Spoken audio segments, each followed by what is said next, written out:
ടി-20 ലോകകപ്പ് സൂപ്പർ 8 പോരാട്ടത്തിൽ സിംബാബ്വെക്കെതിരെ 72 റൺസിന്റെ വിജയമായിരുന്നു ടീം ഇന്ത്യ സ്വന്തമാക്കിയത്. ആദ്യം ബാറ്റ് ചെയ്ത ടീം ഇന്ത്യ 4 വിക്കറ്റ് നഷ്ടത്തിൽ 256 റൺസാണ് അടിച്ചുകൂട്ടിയത്. ടി-20 ലോകകപ്പ് ചരിത്രത്തിലെ ഇന്ത്യയുടെ ഏറ്റവും ഉയർന്ന ബാറ്റിംഗ് സ്കോർ കൂടിയാണിത്. മറുപടി ബാറ്റിംഗിനെത്തിയ സിംബാബ്വെക്ക് 20 ഓവറിൽ 6 വിക്കറ്റ് നഷ്ടത്തിൽ 184 റൺസ് എടുക്കാനേ സാധിച്ചുള്ളൂ.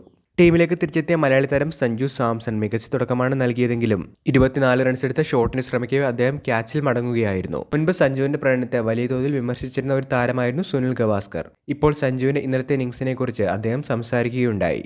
പവർ പ്ലേയിൽ വിക്കറ്റ് കളയാതെ ആക്രമിച്ച് കളിക്കണമെന്നുള്ള ഉത്തരവാദിത്തം അദ്ദേഹം നിറവേറ്റിയെന്നും എന്നാൽ അദ്ദേഹത്തിന്റെ നിലവാരത്തിലുള്ള ഒരു ബാറ്ററിൽ നിന്ന് 50, 70 അല്ലെങ്കിൽ 80 റൺസ് ടീം പ്രതീക്ഷിക്കുന്നുണ്ട് എന്നുമാണ് സുനിൽ ഗവാസ്കർ പറഞ്ഞത്. എങ്കിലും സഞ്ജുവിന്റെ ടീമിലേക്കുള്ള ഉൾപ്പെടുത്തൽ തീർച്ചയായിട്ടും ഗുണം ചെയ്തിട്ടുണ്ട്. സഞ്ജുവിന്റെ സാന്നിധ്യം ഓപ്പണിംഗിൽ ഒരു ഇടംകൈ വലംകൈ കൂട്ടുകെട്ട് സാധ്യമാക്കി. ഈ സാഹചര്യം സിംബാബ്വെ ബോളർമാർക്ക് ബുദ്ധിമുട്ടുണ്ടാക്കി.